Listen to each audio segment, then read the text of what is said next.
to me, is very natural and simple.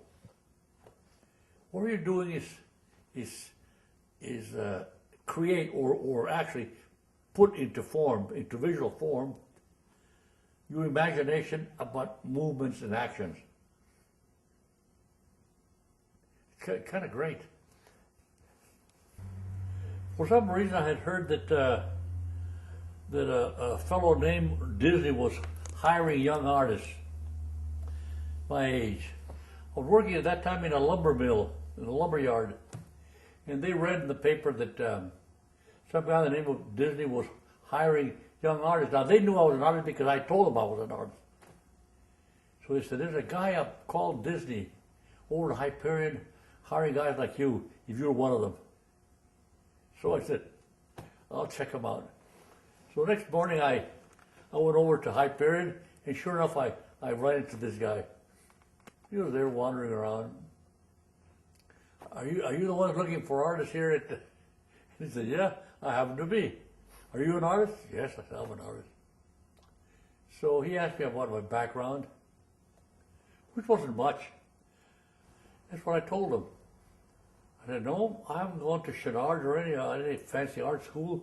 I don't have to. I can draw. Oh, okay. He took me at my word, and he said, do you have any samples? You mean samples of drawings? Well, I don't have them with me, but I'll have them tomorrow morning if you want. So I went home and I made a whole bunch of samples.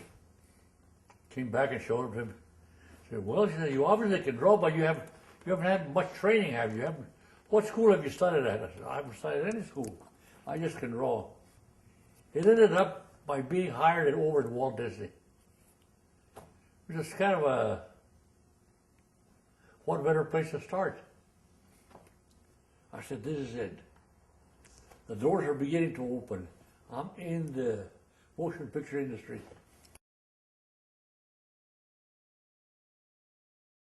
You know, I know you've done the Charlie Brown for 40 years now, but of all the characters, the hundreds of characters, which were the favorite ones that you did, that you animated? Was it Bugs Bunny or Daffy Duck or?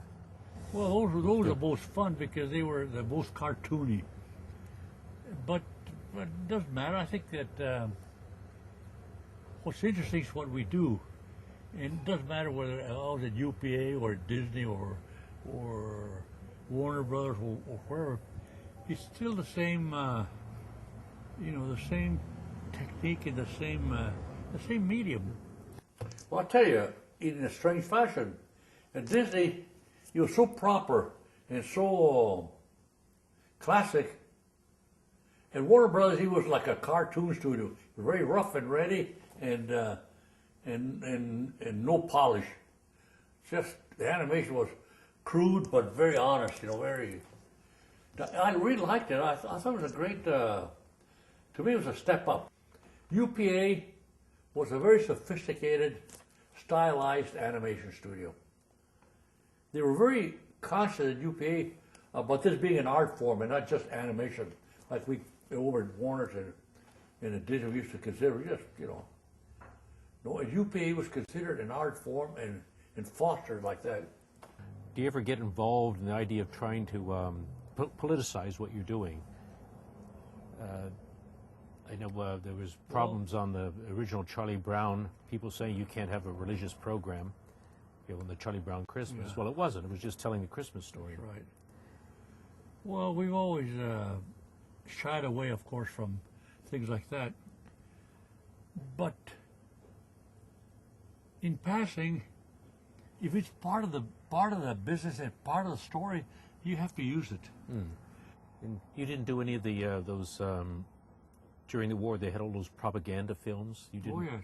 Did you work on any of those? Oh sure, yeah. But they were just educational about our business, about our this country. I remember when the war started in 1940 or whatever it was.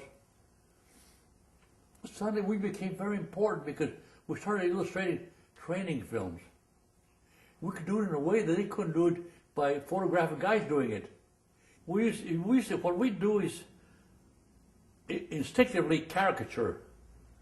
See, we're not a camera, and it's very difficult to say if I want to make drawings of you, to make drawings of you like a camera would. I'll start making drawings of you by your salient points, for example, your nose or your eyes, whatever makes it easy to draw you and be you. But that's the job of the animator, to translate what you are into a drawing. It's what makes it fun.